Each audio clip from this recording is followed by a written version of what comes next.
রাম রাজত্ব মানে পেটে ভাত, মাথায় ছাদ, হাতে কাজ, নারী সুরক্ষা, সামাজিক সুরক্ষা ও সাংস্কৃতিক সুরক্ষা। নমস্কার মাননীয় অধ্যক্ষ মহোদয়, মুখ্যমন্ত্রীকে আমার নতমস্তকে প্রণাম। বিধানসভায় উপস্থিত সমস্ত বিধায়কদের আমার নমস্কার, ধন্যবাদ বাজেট নিয়ে আমাকে বলতে সময় দেওয়ার জন্য।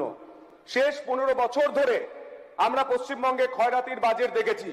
এই প্রথম উন্নতির বাজেট দেখার সৌভাগ্য আমাদের হয়েছে। এই বাজেট জনমোহিনী নয়, জনদরদি। এই বাজেট রাম রাজত্বের বাজেট।